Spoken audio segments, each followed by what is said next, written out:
Привет, меня зовут Марина, и вы на канале Russian Language Club, канале о русском языке и все, что с ним связано.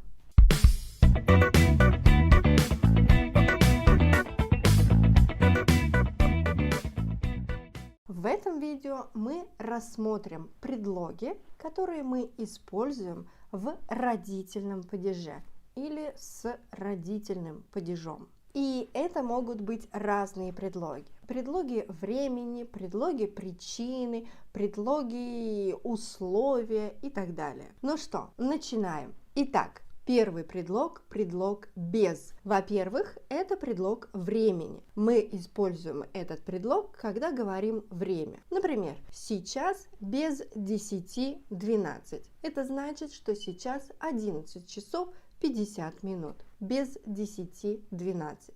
Второе значение предлога без – это отсутствие чего-либо или кого-либо. Например, я не могу жить без кофе. Или они не могут друг без друга. Или дом без книг – это как комната без окон. Следующий предлог – предлог до. Это тоже может быть предлог времени. До какого времени, то есть когда вы захотите закончить что-то, завершить что-то. Например, я буду записывать эти видео до обеда. После вечеринки мы спали до 2 часов дня. Но также предлог до – это предлог места. Доехать, добраться до какого-то места. Например, мы дошли до дома. То есть перед нами стоит дом, и это сейчас у нас конечная точка. Он добежал до финиша. Еще один предлог времени – предлог с. Когда вы хотите показать начало, временное начало какого-то события. С 10 часов я работаю. Они знают друг друга со школы. Следующий предлог родительного падежа – это предлог для. Этот предлог мы очень часто используем. Например, морковь полезна для глаз. Или для кого вы строите дом. Еще два очень популярных предлога. Один мы уже говорили, предлог с.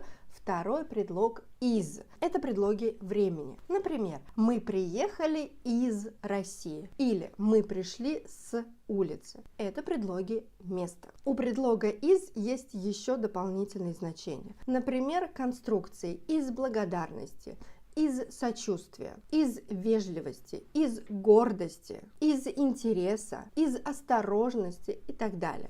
Как вы думаете, какое значение у предлога из в этих конструкциях? Еще несколько предлогов места. Около. Находиться рядом. Около моего дома есть парк. Также около может быть и предлогом времени. Мы встретились около 10, то есть рядом с 10 часами. Предлог от. От моего дома до аэропорта 4 километра. Или тебе нужно принять лекарство от боли. Или у него есть ребенок от первой жены. Или я узнал об этом от отца. Обратите внимание, не из отца, а от отца. То есть отец мне это рассказал. Мы приехали от друга. Мы были у друга. Ни в коем случае не говорите из друга. Мы приехали от друга. Следующий предлог – предлог кроме. Он принес все, кроме шампанского. То есть он не принес шампанское. Или еще, кроме зарплаты, мы будем получать премию.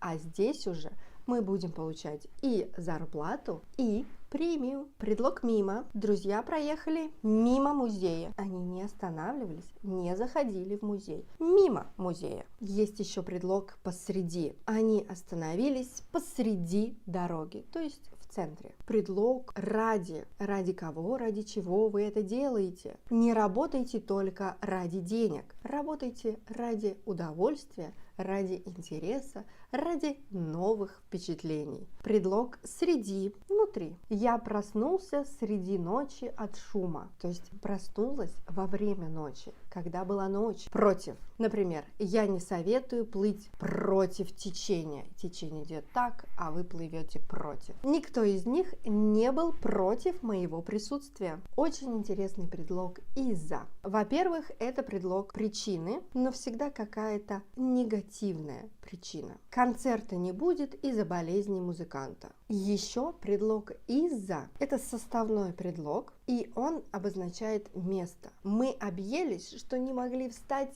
из-за стола. То есть мы находимся за столом и не могли встать из-за стола. Или собака выбежала из-за дома. Она находилась за домом и выбежала оттуда из-за дома. Очень похожий предлог из-под. Это достаточно редкий предлог, он встречается нечасто. Например, достань коробку из-под кровати. Коробка находится под кроватью, а вам нужно достать ее оттуда, из-под кровати. Или его друзья приехали из-под Москвы. Они живут под Москвой, в Подмосковье, и они приехали оттуда, из-под Москвы. Предлоги, которые вы можете встретить в официальной деловой переписке. Например, предлог «ввиду». Концерт не состоится ввиду болезни музыканта. Еще один предлог, о нем я говорю почти в конце, но это очень важный предлог и очень часто встречается именно в родительном падеже. Предлог «у». У кого? У меня есть брат. У меня есть работа. Я видел такую же куртку у своего друга. Он попросил денег у сестры. Или у – это будет значение места. Давай сядем у окна. Я буду ждать вас недалеко от входа. Кстати, недалеко от – это тоже родительный падеж. Конечно, это не все предлоги родительного падежа. В родительном падеже еще очень и очень много предлогов. Например, вне, сверх, после, помимо, насчет, напротив, накануне, в течение, вследствие, в результате, возле, вокруг и так далее. В родительном падеже очень много предлогов. Я вам рекомендую прочитать статью о предлогах, которую я писала для своего блога. Ссылка на статью будет в комментариях. А на этом все. Подписывайтесь на канал Russian Language Club. Продолжайте учить русский язык вместе с Russian Language Club. Давайте дружить и общаться в социальных сетях. Пока-пока. До скорой встречи.